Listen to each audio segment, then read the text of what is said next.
मात्र त्या ठिकाणी कुठेतरी यांच्यावर कारवाई नाही करण्यासाठी कुठेतरी राजकीय लोकांचा प्रेशर वाटतं पोलिसांवर। ते राजकीय लोकांनी या प्रशासनावर दबाव आणण्यापेक्षा आपलं वजन वापरून केंद्रातून चांगले आदेश आणावे की याची कारवाईची परफेक्ट सूची कशी आहे। म्हणजे जे आता कोणी म्हणतं 48 तासात, कोणी काही म्हणतं, मग त्यांना नोटीस दिली गेली, हे जे सगळं वर्गर चालू आहे याला ठोस काहीतरी निर्णय यांनी यांच्या अडचणी सांगून ठोस निर्णय आणला पाहिजे। आणि ते निर्णय आणायला राजकीय लोक असमर्थ आहेत। कुठले राजकीय लोक?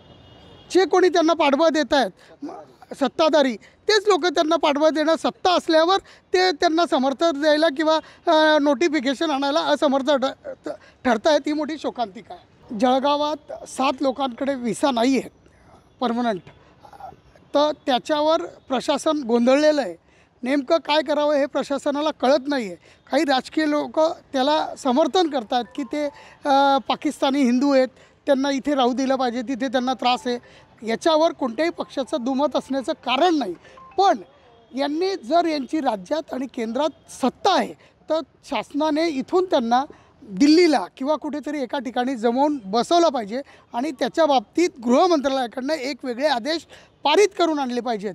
इकडे गृहमंत्री सांगतायत की 48 तासाच्या आत, पंतप्रधान सांगतात की 48 तासाच्या आत त्यांनी देश सोडून जायचे आणि इकडे त्यांना 48 तासानंतर नोटीस दिली जाते। हे कुठेतरी संभ्रमावस्थेत आहे।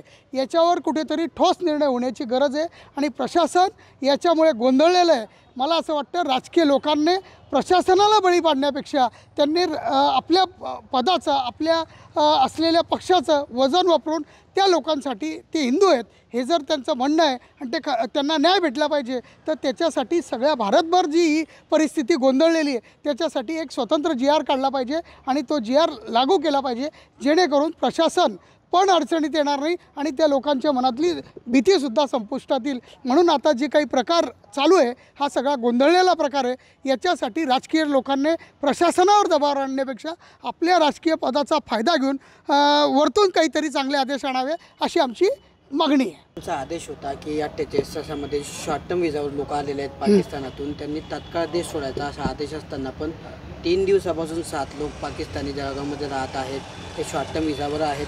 मात्र आज त्यांना या ठिकाणी लॉंग टर्म विजासाठी ॲप्लिकेशन त्यांनी आज दिलं आहे। 3 दिवसात पोलीस प्रशासनाने पंतप्रधानांच्या आदेशानुसार कुठलीच कारवाई केल्याचं दिसत नाही आहे। प्रशासनाने कारवाई जरी केलेली नसली तरी ही परिस्थिती गोंधळात टाकणारी आहे। त्यांनी कुठेतरी ठोस निर्णय घ्यायला पाहिजे। मला असं वाटतं आहे प्रशासन हे फक्त जळगावचं नसून ही संपूर्ण भारत देशाची परिस्थिती आहे। तर भारत देशातील सगळ्या प्रशासनाला अडचणीत आणण्यापेक्षा इथल्या राजकीय नेत्यांनी किंवा भारत देशातल्या सगळ्या राजकीय पक्षाच्या लोकांनी हे केंद्रातून आदेश आणले पाहिजे की यांना इथे राहू देण्यासाठी ही सूची आहे त्या सूचीप्रमाणे वागवलं पाहिजे आणि त्याप्रमाणे नियम असला पाहिजे।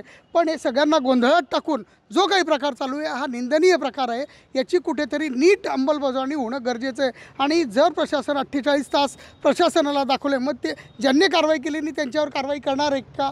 जर ती कारवाई करायची नसेल तर वरतूनच परफेक्ट आदेश यायला पाहिजे आणि ते परफेक्ट आदेश आणण्यास इथले राजकीय लोक किंवा भारत देशातले राजकीय लोक कुठेतरी असमर्थ ठरत आहेत असं मला वाटतं। चौकशी मागणी झाली, चौकशी झाली पाहिजे का या प्रकरणाची? 100% जर तुम्ही त्या लोकांना, जर ते भारतातले आता काही लोक मुसलमान असतील याच्यात, मग तुम्ही ते मुसलमान लोक म्हणाल की देशद्रोही आहेत असं जर तुम्ही त्याच्यात म्हणत असाल तर त्या एकाला वेगळा नाही दुसऱ्याला वेगळा नाही असं नाही करता येणार। म्हणून या लोकांना कुठेतरी एकत्र केलं पाहिजे आणि तिथे शासनाने ठरवलं पाहिजे की कोणाला आता पाकिस्तानात पाठवायचं आणि कोणाला भारतात राहू द्यायचं, हा निर्णय तिथे व्हायला पाहिजे।